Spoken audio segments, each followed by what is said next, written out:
buenas tardes, mi nombre es Ana Torres y vamos a dar inicio a esta charla titulada Sexualidad para docentes. Voy a compartirles mi pantalla para que puedan ver el material que he preparado para ustedes.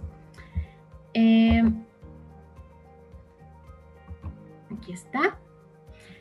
Mi nombre es Ana Torres, yo soy sexóloga y en la pantalla pueden ver el logo de un proyecto que es como mi hija, que es a partir del cual genero este tipo de intervenciones, a veces de manera individual, institucional o comunitaria. ¿Quién soy yo? Pues fíjense, les voy a platicar un poquito de mí solo para dar un marco general. Yo soy docente desde hace ya algunos años a nivel medio superior, superior y posgrado. He impartido clases de manera presencial y en línea. Ahorita, por pandemia, sobre todo en línea. También soy tallerista y terapeuta. Los temas con los que más he trabajado son violencias, educación para la paz, prácticas restaurativas y sexualidad, con mujeres en situación de vulnerabilidad, policías, servidoras y servidores públicos, adolescentes y docentes también. Otra cosa que es muy importante decir sobre mí es que soy taquera profesional, amo, adoro la comida mexicana y los tacos sobre todo. Y también les dejo en pantalla a mis 3 perrijos. De izquierda a derecha está Dragón, Cora está en medio, de color miel, y Coyote es el del collarcito azul. Ahora, en cuanto al encuadre de esta reunión, quiero decirles que el objetivo es clarificar términos básicos en sexualidad y analizar la importancia de la educación integral en sexualidad. Como les decía hace unos momentos, será una charla breve, tenemos 45 minutos. Haré lo posible por abordar los temas esenciales, pero sobre todo espero dejarles muchas dudas, muchas inquietudes y curiosidad para seguir investigando. Por lo que te invito a ir retomando o tomando las pausas para responder para ti misma o para ti mismo las preguntas que voy a plantear a lo largo de la charla, ¿ok? Fíjense, a mí me gusta empezar esta charla con este pequeño chismógrafo. Nos vamos a ir al espacio donde lo podemos ver. Está por acá. Esta liga la puedes copiar, le das pausa a tu video y tecleas en tu barra de direcciones para poderlo responder. Ahorita lo que yo voy a hacer es irte acompañando en que veas cuáles son las preguntas que están planteadas. Se pregunta tu género, si es femenino, masculino u otro, tu edad, el primer espacio donde obtuviste información sobre sexualidad, y hay varias opciones. También te pregunto si cuando fuiste niña, niño o adolescente, tu opinión era escuchada. Si has sido hostigada o hostigado por expresar tus afectos en público. Pregunto también si cuando tuviste tu menarca o tu primera eyaculación contabas con información suficiente para entender lo que te estaba ocurriendo. Si has tenido contacto erótico con alguna persona a través de redes sociales, si has podido elegir libremente con quién relacionarte sexualmente, qué tan frecuente, si tus encuentros sexuales han sido placenteros desde nunca hasta siempre, a la edad a la que iniciaste tu vida sexual, si te sientes cómoda o cómodo usando la ropa que se asigna a tu género, si te has sentido atraída o atraído por personas de tu mismo género, y si al iniciar tu vida sexual sabías sobre métodos anticonceptivos adecuados a tus necesidades. ¿Ok? Te invito a que lo respondas y vamos a seguir revisando. Generalmente, la palabra sexualidad la usamos casi de manera cotidiana.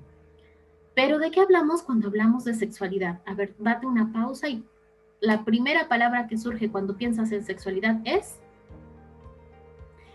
Cuando yo he hecho esta pregunta en otros grupos, hay quien dice, pues cuando una persona tiene relaciones sexuales con otra. Hay quien dice, pues los hombres y las mujeres como categorías. Hay quien dice, pues las películas porno, ¿no? Pero vamos hoy a revisar de qué hablamos cuando hablamos de sexualidad. Y voy a ir como por pedacitos armando que es un concepto que me parece que no es tan sencillo. O puede serlo, pero que implica muchos elementos. Fíjate. La sexualidad Uno de los pedacitos que nos aporta la OMS es que es un aspecto central del ser humano presente a lo largo de su vida, es decir, incluso desde antes de nuestro nacimiento hasta que morimos. Eusebio Rubio, en el 94, nos habla de una teoría holónica de la sexualidad, es decir, dice él que la sexualidad está compuesta por holones o sistemas, pedacitos, que al mismo tiempo están relacionadas unas y unos con los otros, ¿no?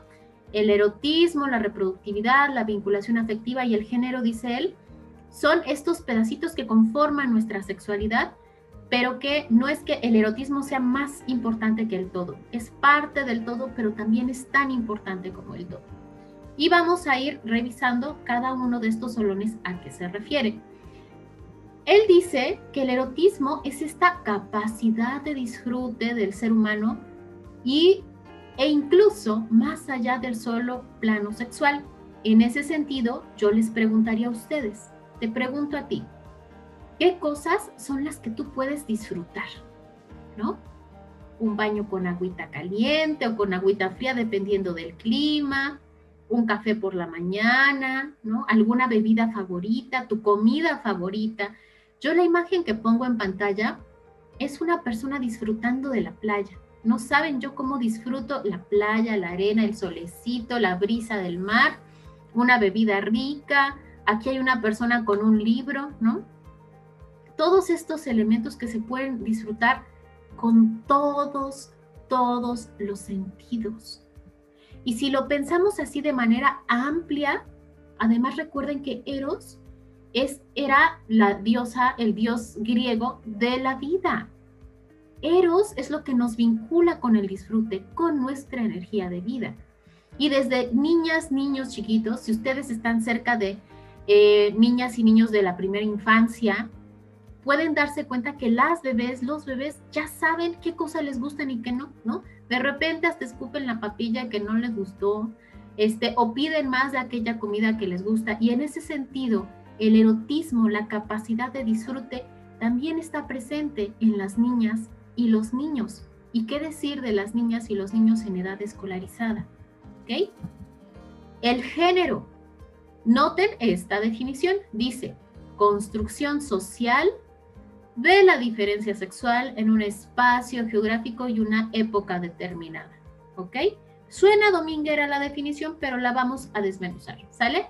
Cuando decimos que es una construcción social, nos referimos a que cuando nace bebé y vemos sus órganos sexuales pélvicos externos, generalmente decimos, ah, tiene vulva, o ah, tiene pene y testículos, y de acuerdo a eso decimos, ah, ¿es hombre o es mujer? Y a partir de ahí, socialmente, las personas alrededor, que pueden ser madre, padre, cuidadoras, cuidadores, la familia, empieza a decir, no, pues si es niño, azul, si es niña, va al rosa, ¿no? Y generamos una serie de expectativas sobre acciones, actitudes, características, cualidades y cosas que puede hacer y que no puede hacer la niña o el niño. ¿Ok? Porque generalmente consideramos en un binario, es decir, o un hombre o mujer y por lo tanto femenino o masculino, ¿ok? Si yo les estoy diciendo, a ver, reténgannos un momento, nace bebé, tiene vulva, decimos, ah, es mujer, tiene pene y testículos, decimos, ah, es hombre. Entonces a la mujer por género le otorgamos características femeninas, como el rosa. Al hombre, características masculinas como el azul, ¿ok? Pero esto, decíamos en la definición, depende del espacio geográfico y de la época determinada. Aquí, por ejemplo, no es lo mismo ser una joven o una adolescente de la Ciudad de México a ser una joven o un adolescente en la Sierra de Chihuahua, ¿verdad? Las expectativas, las cosas que esperamos que hagan, que sepan hacer, la forma en que se comporten, incluso la indumentaria es distinta. ¿Y qué decir si hablamos, no sé, de las mujeres musulmanas o de las mujeres en Japón o en China o en la India? ¿Ok? Y cuando decimos una época determinada es porque seguramente las cosas que se nos solicitan a nosotras como mujeres o como hombres no son las mismas que se requirieron a nuestras abuelas y abuelos. Y hay un ejemplo muy importante que quiero poner en la mesa. ¿Quién de ustedes, o pregúntate para ti, tu abuela, ya sea materna o paterna, tuvo oportunidad de ir a la universidad? Digo, si son muy jóvenes, probablemente. Sin embargo, hablando de inicios del siglo pasado, o incluso los 20, era algo que no estaba ni siquiera en el guión de lo que tenía o podía hacer una mujer. La escolaridad, el derecho y la necesidad de las mujeres a estar en espacios escolarizados es muy de nuestros tiempos. Ajá. Y así han ido progresando muchas cosas. Así como antes, por cuestiones de género, las mujeres únicamente estaban pensadas en términos de sus casas, de sus hogares, del confinamiento, de los espacios privados, a los hombres tampoco se les pensaba cuidando a sus hijas o a sus hijos. Y eso ha ido cambiando, porque la época cambia, las necesidades cambian, evolucionan. Vamos con el siguiente olón, que es la vinculación afectiva. Esto es la capacidad de tener sentimientos intensos por otras personas. Y no me refiero solamente a la pareja. Los seres humanos tenemos una capacidad enorme de poder vincularnos afectivamente con otras personas. Y aquí les pongo esta imagen en la que sería posible leer diferentes formas de vincularnos. Ojo, no solo sanguíneas. No solo nos vinculamos afectivamente con personas que son nuestras hermanas, tía, abuelo, papá, no. Podemos generar lazos de afecto muy fuerte por amigas y amigos. Incluso algunas personas ya usamos el término de familia de elección, ¿no? Si no, piénsalo. ¿Con cuántas personas o cuántas personas tienes un afecto que es importante? Y el último, no menos importante, es el olón de la reproductividad. Ojo, estoy diciendo reproductividad y no reproducción. La reproducción, por un lado, es esta posibilidad humana de producir individuos que en gran medida sean similares, que no idénticos a los que lo produjeron. Pero la reproductividad va más allá. Los seres humanos ejercemos nuestra reproductividad cuando creamos cosas. Cuando escribo mi tesis, cuando ayudo en el cuidado de otras y otros seres humanos, y en ese sentido la docencia es una actividad sumamente reproductiva. Cuando hago tejidos, bordados, artesanías, una maestra incluso me decía, es que yo soy reproductiva cuando cuido mis plantas o cuando cuido a mis perritas y perritos. Y en ese sentido, las niñas y los niños son, súper reproductivas y reproductivos. No hay edad quizá tan reproductiva como la infancia, porque ¿a poco no? Las niñas y los niños tienen esta maravillosa capacidad de crear historias, de inventar juegos, de diversificar las formas en que usamos las cosas. Una caja se vuelve un planeta, una casa, un vehículo. Notemos entonces cómo la reproductividad, aunque pareciera, y lo pensamos como adultas y adultos, en términos únicamente de tener hijas o hijos, está muy relacionado con lo que hacemos los seres humanos. Y entonces, esto que es un eje o un aspecto central a lo largo de la vida, que está presente a lo largo de la vida disfrutamos, a lo largo de la vida tenemos esta reproductividad. Nuestro género se representa tan solo con cómo me lee la persona de enfrente, con mi nombre. Y tenemos esta enorme potencialidad de generar afectos. Incluso diría, si las personas no tuviéramos esta capacidad de generar afectos y vinculación, difícilmente podemos tener este crecimiento a nivel social. Álvarez Gallú aporta, y este es un elemento que a mí me gusta como ir poniendo en la mesa, y también Herrera, que la sexualidad es social, ¿no? La forma en la que yo expreso mi erotismo, mi género, mis afectos, mi reproductividad tiene que ver con la sociedad en la que yo me encuentro. Hay elementos biológicos en cada uno de estos olones. Hay elementos psicológicos, es decir, pensamientos y emociones. Y un elemento trascendental que no tiene que ver con lo religioso, sino con esa característica que tenemos los seres humanos de ser personas únicas e irrepetibles. Tiene que ver con lo estético, que quiere decir nuestra creatividad, Ninguna persona vive ni su erotismo, ni su reproductividad, su género o sus afectos igual a nadie más. Y pongo puntitos porque si bien la OMS, Rubio, Herrera y Gallú nos ayudan hoy a construir esta definición de sexualidad, lo cierto es que la experiencia humana siempre va a ser más grande que las definiciones.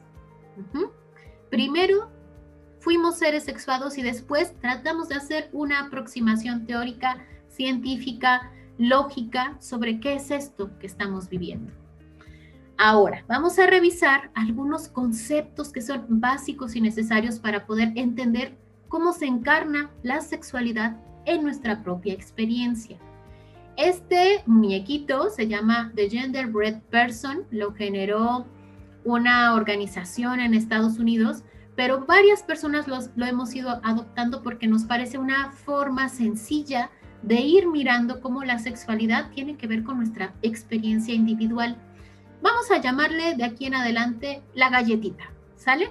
Y la galletita, podrán ustedes darse cuenta que tiene un icono en la cabeza, que es el cerebro, otro en el pecho, que tendría que ver con el corazón, otro en la zona pélvica, entre las piernas, y unas flechitas que tratan de ser como una aureola que circulan a la galletita, ¿sale? Vamos a ir definiendo cada uno.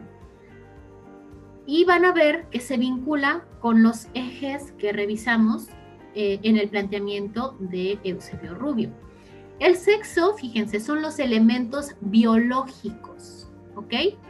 Y en ese sentido, tengo que decirles que nos han dicho que el sexo nada más se ve con los órganos sexuales pélvicos externos, y no. El sexo se da por varias otras dimensiones, por las hormonas, los cromosomas, los genes, el sexo cerebral, los órganos sexuales pélvicos externos, es decir, lo que podemos ver, y los internos, que son los que no podemos ver, por ejemplo, el útero, por ejemplo, los testículos, ¿ok?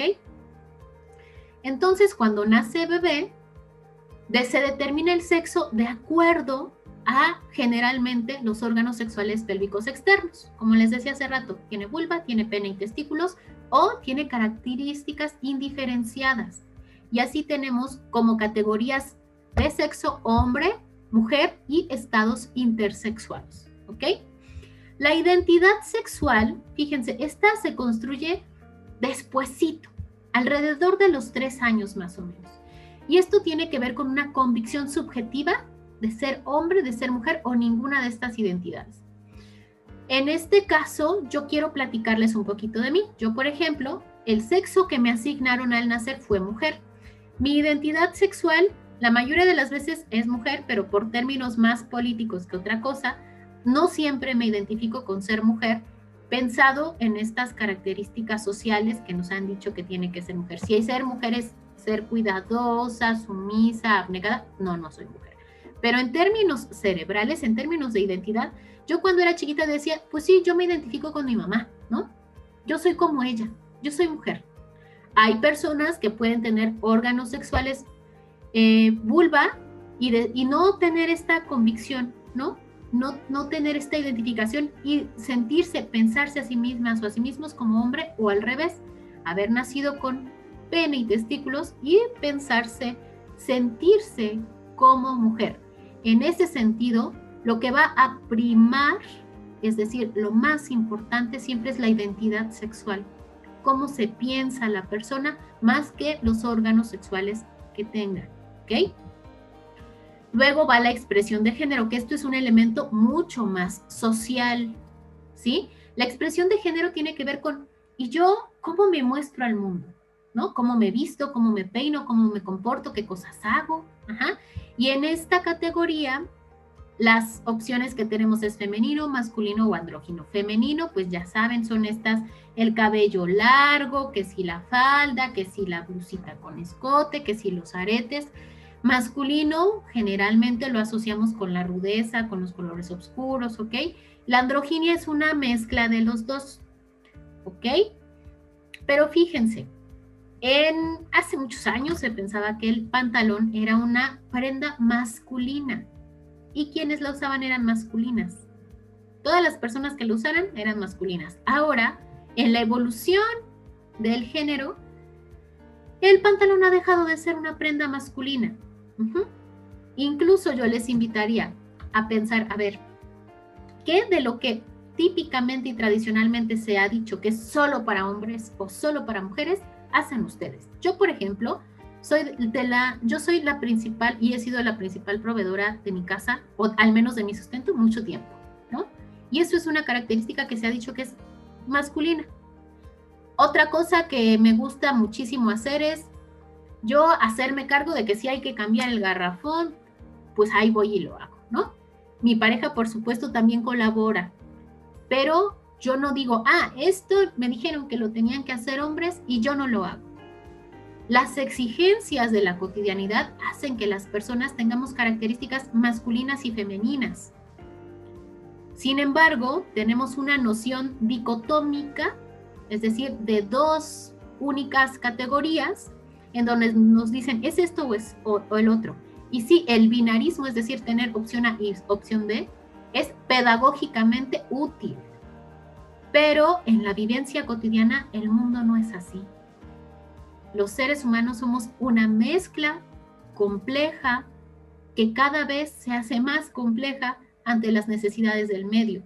Ante las necesidades del medio, cada vez más mujeres salen a la calle a buscar el sustento, a trabajar. Cada vez hay más mujeres en posiciones de toma de decisión. Cada vez hay más hombres participando y colaborando en la crianza y en el cuidado de sus familiares, de sus hijas y de sus hijos. ¿Sale? Y bueno, estos tres primeros elementos, que son el sexo, la identidad sexual y la expresión de género, tienen que ver conmigo, con cómo me pienso yo, con cómo me relaciono conmigo misma o conmigo mismo. Ahora, la preferencia genérica u orientación sexual es la atracción física y o atracción emocional que puedo generar hacia otras personas. Cuando me gustan personas de mi mismo género, se dice que es homosexual. Cuando es hacia personas, tanto hombres como mujeres, puede ser bisexual. También existe la categoría pansexual. Heterosexual, cuando si soy hombre me gustan las mujeres y cuando si soy mujer me gustan los hombres. Ahora, ojo, yo les puse preferencia genérica, diagonal, orientación sexual. ¿Por qué? Porque, a ver, cuando ustedes ven a alguien en la calle y dicen, ay, esa persona me parece bien atractiva, ustedes pueden ver el sexo de la persona, es decir, pueden ver hormonas, cromosomas, género, bueno, los genes, los órganos sexuales pélvicos externos o internos, ¿verdad que no? Lo que vemos es su expresión de género. Eso es lo que nos atrae. Por eso decimos preferencia genérica. Lo pongo en diagonal orientación sexual porque es un término que se conoce más, pero desde el instituto donde yo estudié, tratamos de hablar los términos en relación a la descripción del fenómeno y no de la calificación del fenómeno. Entonces, les invito a que empleemos la palabra o el concepto de preferencia genérica. ¿Ok? Porque los órganos sexuales no los estamos viendo. Estamos viendo cómo expresa su género la persona. ¿Ok? Bueno. Y habrá quien diga, híjole, es que ya es demasiado, ¿no? Son muchísimas identidades. Y yo les diría, pues sí. Y si me preguntan, ¿hay nuevas identidades? Sí. Sí, ¿por qué? Porque antes no habíamos tenido la oportunidad de cuestionar tanto las identidades existentes. Era así como, o te toca este carril o te toca el otro y párenle de contar. Y no se pueden cruzar, ¿eh? No se vaya usted a salir de la rayita, porque existen en nuestra sociedad, como en todas las sociedades, que tienen un origen judeocristiano, aunque nuestro origen no es judeocristiano, pero por colonización lo es, una idea de que existe solamente una sexualidad que es heterocentrada y que además es reproductiva. Y si se sale de esos parámetros, entonces se niega su existencia. Y lo cierto es que hay muchísimas formas en que las personas nos relacionamos sexualmente, afectivamente. Y en los últimos tiempos, en gran medida gracias a la lucha por los derechos, las otras identidades han podido emerger. No es que no hayan existido antes, es que ahora sí les estamos dando espacio para que sean expresadas. ¿Ok? De esta primera parte me gustaría que vayamos reconociendo, queridas y queridos colegas, que los seres humanos somos seres sexuales. Y no solo cuando somos adultas y adultos. Las niñas, niños y adolescentes con quienes trabajamos también son seres sexuados. Son seres sexuales. ¿Ok? Bueno, ahora vamos a hablar sobre cuáles son los derechos sexuales y reproductivos, que este es un tema total, grandote, interesantísimo, pero vamos a darlo de refilón. Yo les invito a que ahí googleen derechos sexuales y derechos reproductivos y van a darse cuenta que estos han sido producto de una lucha larga por poner de alguna manera visibles estos derechos que tenemos también los seres humanos por una serie de características que nos han sido negadas a través del tiempo. Y antes de platicarles cuáles son los derechos sexuales y reproductivos, quiero decirles que sobre cada uno de estos derechos, piensen, una vez que lo escuchen, qué tuvo que pasar para que tuviera que ser garantizado este derecho. ¿Quién en algún momento de la historia o en algún espacio del planeta no ha tenido este derecho garantizado y por eso se ha tenido que exigir? ¿Sale? Bueno, esta es la cartilla de derechos sexuales y reproductivos de adolescentes y jóvenes. Sí, se ha publicitado en términos de adolescentes y jóvenes, pero de verdad que les invito a pensar cómo es que estos derechos también tendríamos que empezarlos a cultivar con niñas y niños. ¿Y de qué manera? ¿No? Por ejemplo, el uno es decidir sobre mi cuerpo. Este es tan importante porque si no le enseñamos a niñas y niños a decidir sobre su cuerpo, tampoco les estamos enseñando a poner límites sobre otras personas que en algún momento quieran tocarles sin su consentimiento. Mucho hemos dicho a las personas que trabajamos en la educación integral de la sexualidad que a las niñas y a los niños también debemos aprender a escucharles cuando nos dicen no quiero estar ahí, no quiero ir a ese lugar, no quiero quedarme sola con mi tía o con mi tío, con mi prima o con mi primo, ¿no? Porque desde esta visión de personas adultas pensamos que como tenemos la patria potestad, ¿no? Podemos decidir sobre sus cuerpos, sobre qué usa, sobre qué no usa, sobre con quién se relaciona, con quién no se relaciona, y si vamos generando esta posibilidad de decisión en niñas y niños, en edades posteriores van a estar mucho más ejercitados para poder decidir. ¿Ok? Segundo, ejercer y disfrutar mi sexualidad. ¿Y cómo es mi sexualidad? Puede ser que a los 5 o 6 años esté encontrando que me gusta tocar mi vulva o mi pene. ¿Y cuál sería mi labor como madre, como padre, como docente? Explicarle a la niña o el niño que está bien si se toca, pero que hay que hacerlo con sus manitas limpias, que hay que hacerlo en un espacio privado y que no debe dejar que otras personas toquen sus órganos sexuales, ¿sale? Manifestar mis afectos públicamente.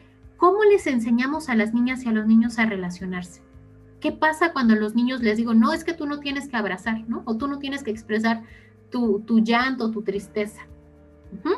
Decidir con quién me relaciono. Pasa con mucha frecuencia que a niñas y niños les decimos, no, es que no le hables a esa persona, ¿no? No cultivamos la tolerancia, no cultivamos el respeto por otras identidades. Respeto a mi privacidad e intimidad, que tiene que ver también con esto que les decía sobre las corporalidades, ¿no? Sobre que pareciera que papás y mamás, docentes también, no respetamos que si ya escribió una cartita, ¿a quién se le escribió? ¿Qué dirá? ¿No? No cultivamos esa posibilidad de que defiendan el respeto a su espacio. Vivir libre de violencia. Este es un elemento que las niñas y los niños pueden aprender desde muy chicas y muy chicos, que es poder decir no, poder recurrir a las instancias que la escuela, la casa genere para no vivir violencia. Ahorita ya pasamos como el boom del bullying, ¿no? El 2014 para acá, del 2014, 15, 16 más o menos, fueron años donde hablábamos muchísimo del bullying. ¿Y por qué dejamos de hablar del bullying? Porque también hemos normalizado cada vez más estos comportamientos.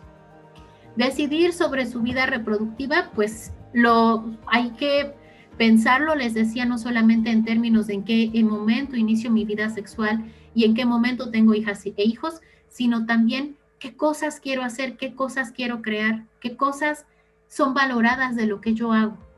La igualdad, en tenemos una labor enorme, queridas y queridos colegas, ¿no?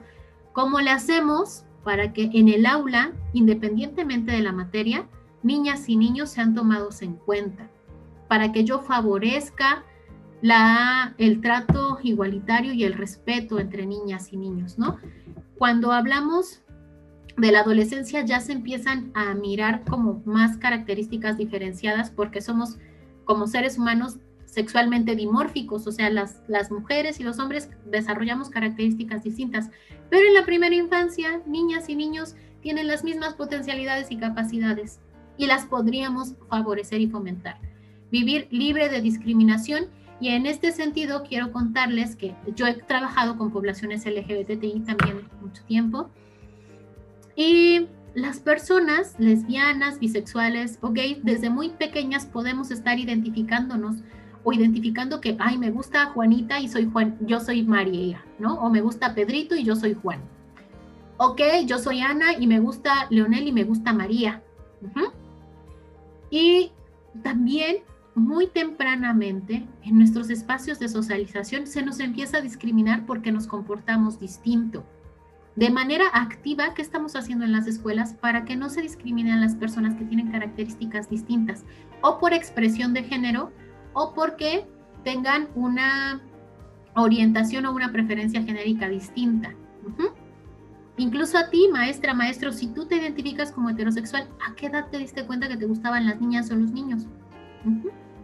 Información sobre sexualidad, vamos a hablar más ampliamente de esto. Educación integral en sexualidad, y esta tiene que darse no hasta que las chavas y los chavos tengan su INE, por Dios, ¿no? La educación integral de la sexualidad tiene que ir, sí, desde casa, pero tenemos una labor enorme desde preprimaria, desde kinder, desde la primaria, desde la secundaria, de ir generando conocimientos, actitudes y herramientas para que abordemos la sexualidad. Servicios de salud sexual y reproductiva, que esto de repente se piensa que nada más voy a empezar a ir a la médica o al médico hasta que tenga mi primer parto o primer embarazo, y no, tengo que contarles que se sugiere que las adolescentes empiecen a ir a servicios ginecológicos desde su menarca, o incluso una charla antes de que tengan su menarca, porque eso también va quitándonos el miedo y el estigma que tenemos muchas mujeres de ir a servicios ginecológicos. Tenemos derecho a tener una identidad sexual y que sea respetada. Y el número 14 no está acá, pero adivinen, ¿cuál será? Piensen. ¿Cuál derecho de los que están en este círculo todavía no he mencionado? A ver, piensen, maestras, maestros. Fíjense, este es un derecho importantísimo que está siendo reconocido en términos de derechos hasta muy recientes épocas, y es el derecho a la participación en las políticas sobre sexualidad y reproducción, ¿no? Porque en esta visión adultocéntrica es como desde aquí nosotros sabemos todo lo que necesitan las niñas, niños y adolescentes, ustedes ni se metan, no opinen, no digan, desde aquí sabemos qué le vamos a recetar, y no, es necesario que escuchemos qué necesitan.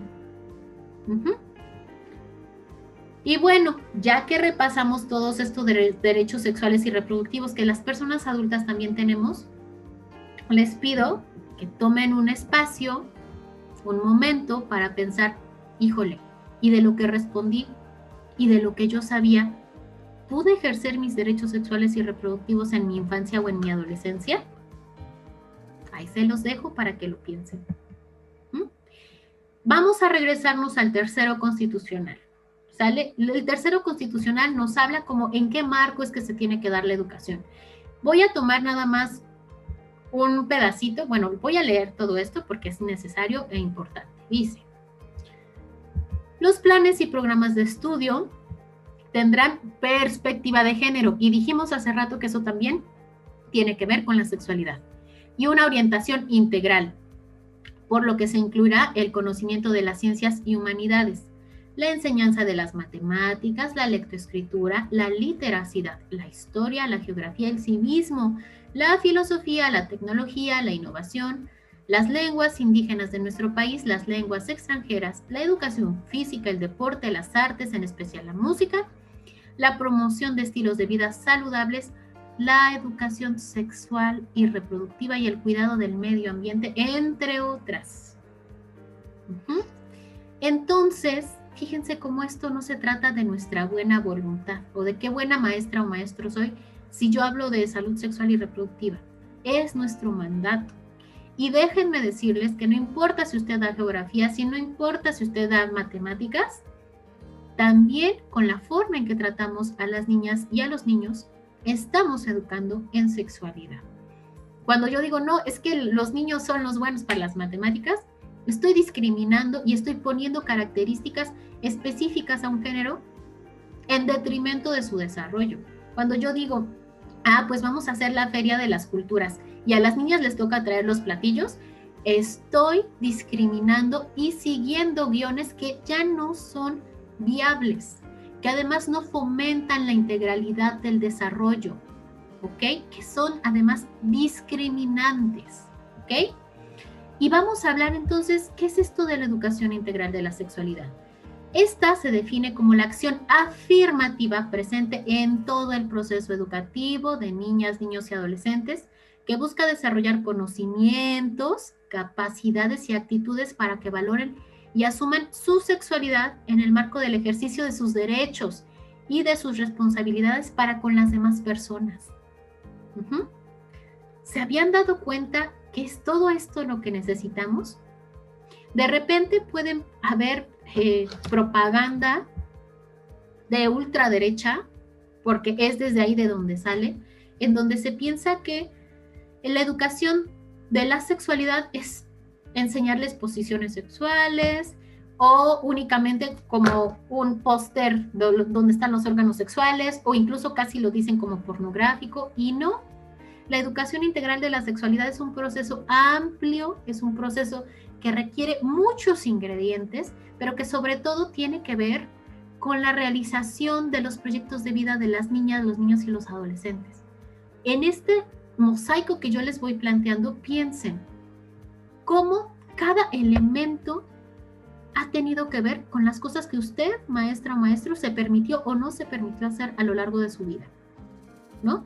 Que si usted a lo mejor era una niña que le gustaba jugar con herramientas y que a lo mejor en este marco tradicional le dijeron, no, es que las herramientas no son para usted.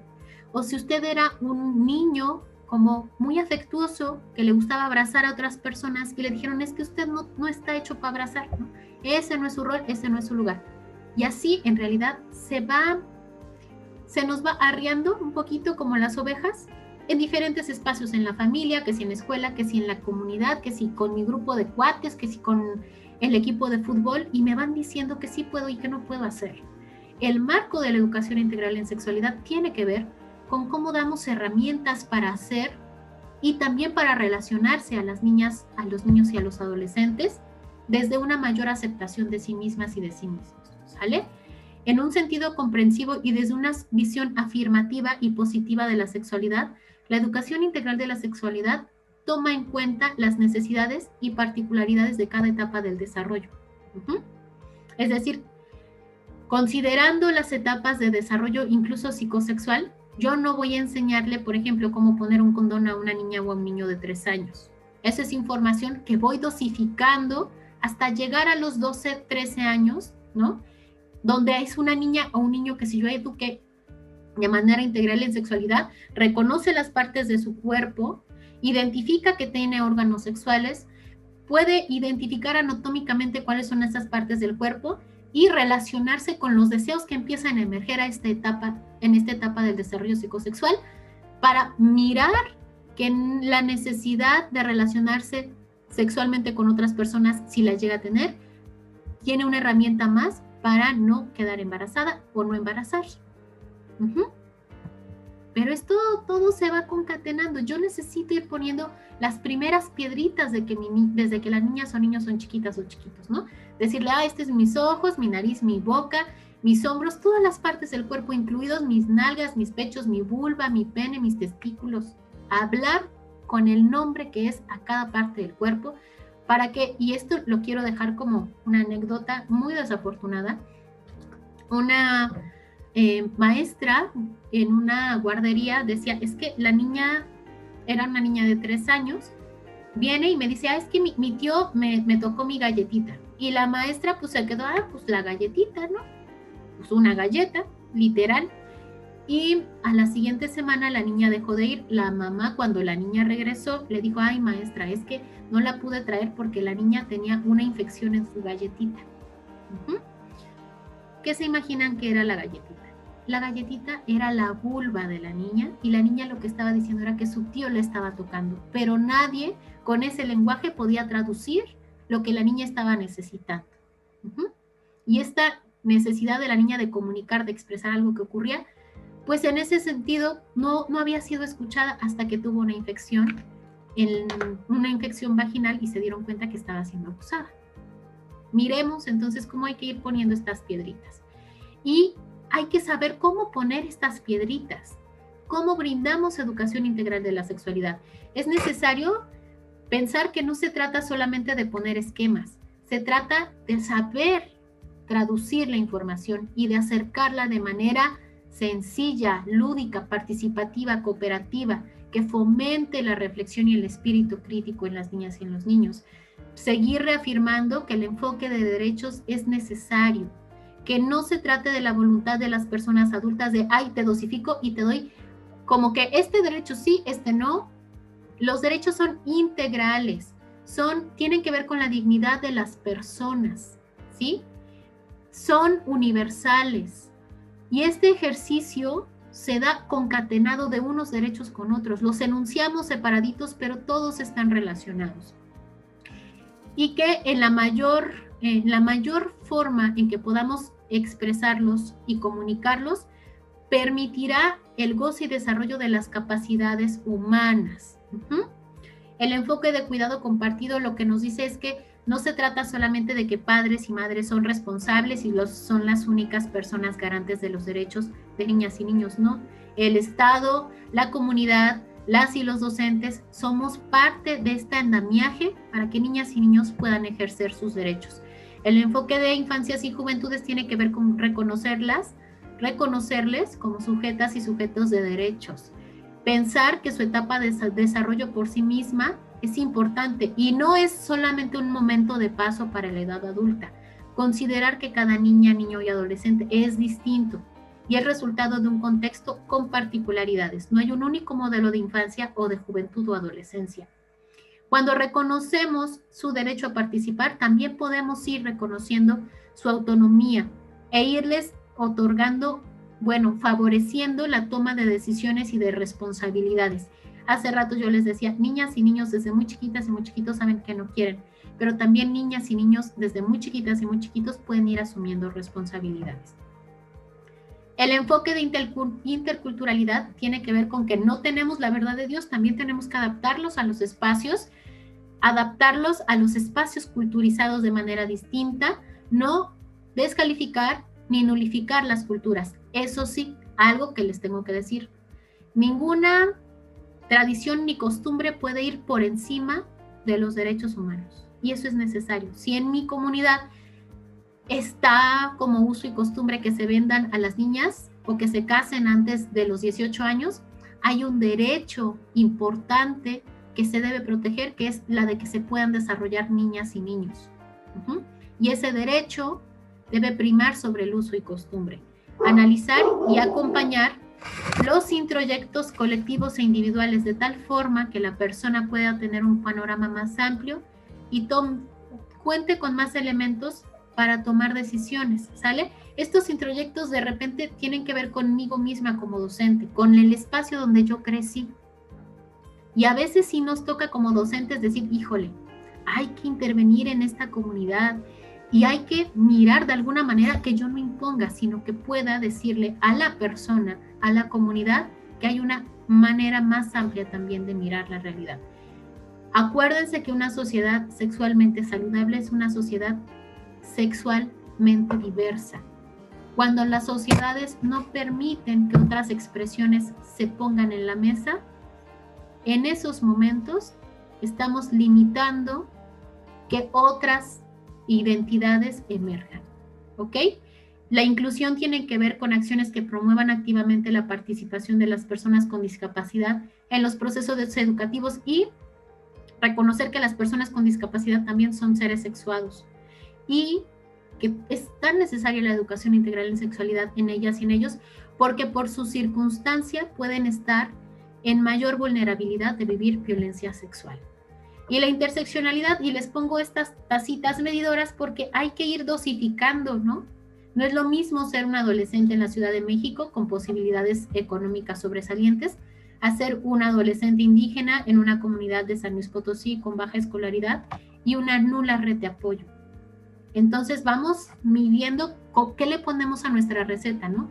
Cómo yo transmito, comparto estos conocimientos, incluso con otras y otros docentes, con niñas y niños y con papás y mamás. Ahora, ¿qué costos y consecuencias tiene no contar con educación integral de la sexualidad? Miren, maestras y maestros, aquí nos podríamos echar otra hora. Solamente quisiera pasar algunos slides. Porque es importante decir que en México 23% de las y los adolescentes inician su vida sexual entre los 12 y 19 años. De estos, 15% de hombres y mujeres no utilizaron ningún método anticonceptivo en su primer encuentro sexual. De acuerdo con estos datos, aproximadamente ocurren al año 340,000 nacimientos en mujeres menores de 19 años. Son personas que generalmente no recibieron educación integral de la sexualidad. México es el primer lugar en embarazo en adolescentes. Se reportan 77 nacimientos por cada 1,000 jóvenes de entre 15 y 19 años de edad. Hay otro tipo de embarazos que conocemos como muy tempranos. Estos son de niñas de entre 10 y 14 años. Estos generalmente se dan por abuso sexual o por violencia sexual. Niñas de 10, 11, 12 años, 13, no pueden consentir el encuentro sexual. Acordémonos de eso. Es abuso sexual, ¿ok? El embarazo en las y los adolescentes va a afectar negativamente su salud, sus ingresos de ahorita que soy adolescente, pero también los futuros, porque como no estoy suficientemente escolarizada, mis posibilidades de tener mayores ingresos después son menores. Y también hay una precarización, es decir, como yo soy adolescente, madre, voy a obtener trabajo, pero en los trabajos donde tengo mucho menor ingreso. Aquí no se los voy a leer, tómenle una captura de pantalla o pónganle pausa al video, porque estos son los costos sociales del embarazo en las personas adolescentes. Hay 4.5 millones de casos nuevos al año de abuso sexual infantil en nuestro país y por pandemia esto ha aumentado porque hemos dejado a niñas, niños y adolescentes en los espacios durante más tiempo con las personas que han abusado sexualmente de ellas y ellos. Y es necesario que veamos que un 90% de los casos suelen ser mujeres. También es importante mencionar que 4 de cada 10 víctimas son menores de 15 años de edad. 9 de cada 10 agresiones son cometidas por hombres de entre 15 y 45 años de edad. Y aquí es importante no solamente señalar que son hombres, ¿no? Sino de qué manera estamos educando a los hombres que están abusando sexualmente de las personas, ¿no? Por eso la educación con una perspectiva de género es tan importante. El 60% de las agresiones sexuales suceden en el hogar de las víctimas. En el mismo estudio, señala que se iniciaron 83,000 averiguaciones previas y únicamente 10 de cada 1,000 agresores sexuales fueron consignados ante un ministerio público. México tiene una deuda enorme en términos de justicia para las personas que viven violencia sexual. Cuando no hay educación integral de la sexualidad, hay roles de género estereotipados. ¿Y eso qué va a pasar? ¿Qué hace? ¿Qué provoca? Que se limiten las opciones y el crecimiento académico y laboral en hombres y mujeres. Es más fácil justificar la violencia hacia hombres y mujeres que no cumplen con la norma en diferentes espacios. Es decir, si yo soy una mujer que no quiere tener hijas o hijos, si yo soy un hombre que se relaciona con hombres, si yo soy una mujer que trabaja fuera de su casa, generalmente la sociedad, la comunidad va a justificar que yo sea violentada, porque es una comunidad que no está educada fuera de los roles de género estereotipados. Se impide la expresión de la diversidad, se limita el desarrollo integral de las personas. Acuérdense que esto se trata de derechos y de dignidad. Hay un impacto en el desarrollo económico y de aquí lo único que quisiera resaltar es que cuando hablamos de los derechos de las mujeres a tener mayor participación económica y a salarios más igualitarios respecto a lo que ganan los hombres, no solo estamos mirando por nuestro bienestar, estamos mirando por el bienestar de las familias. En tanto las mujeres sigan percibiendo un salario menor, las familias tendrán un menor ingreso y menores posibilidades de desarrollo. Porque fíjense lo que se ha encontrado, que cuando las mujeres tienen mayores ingresos, hay mayores niveles de nutrición, de salud y educación en las niñas y en los niños. El inicio de la vida sexual coital se demora cuando se cuenta con educación formal de la sexualidad. Hijas de mujeres con escolaridad de nivel medio superior o mayor tienen menos probabilidad de tener un embarazo en la adolescencia. Es decir, a mayor educación en esta generación, también mejores oportunidades y bienestar en la siguiente. La educación en sexualidad permite desarrollar habilidades y herramientas para prevenir y detectar la violencia sexual. Educar en el ámbito de la sexualidad requiere un trabajo de sensibilización. Esto es para nosotras y nosotros, maestras y maestros, ¿sale? Necesitamos sensibilizarnos sobre temas a los que nos hemos desensibilizado física, emocional e incluso socialmente.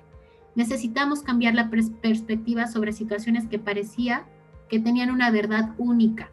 Necesitamos develar aquello que nos dijeron de que no habláramos nunca y apreciar aquello que nos enseñaron que era vergonzoso. Esto es un proceso de ida y vuelta. Para poder educar integralmente en sexualidad a niñas, niños y adolescentes, necesitamos reeducarnos nosotras y nosotros. ¿Ok? Necesitamos saber sobre las etapas del desarrollo, necesitamos saber sobre las etapas del desarrollo psicosexual, conocer sobre sexualidad, tener un enfoque de protección integral de derechos, es decir, mirar que las niñas y los niños van progresando en su autonomía. Porque la necesidad que tenemos de educación integral de la sexualidad es grande, pero esta sexualidad necesita ser completa, basada en evidencia, libre de prejuicio y laica. ¿Ok? Si tienen alguna duda, sé que tendremos posibilidad posteriormente, y aquí en pantalla les quiero dejar una actividad que es la que les propongo, ¿no? Después de esta sesión, que espero haya sido, aunque un poco larga, muy nutritiva, lo que yo te quiero proponer a ti, maestra, maestro, es que elabores un dibujo donde plasmes cómo limitas o has limitado como docente el ejercicio de derechos sexuales y derechos reproductivos de niñas, niños y adolescentes. Ninguno de nosotros estamos exentos de haberlo hecho en algún momento, ¿sale?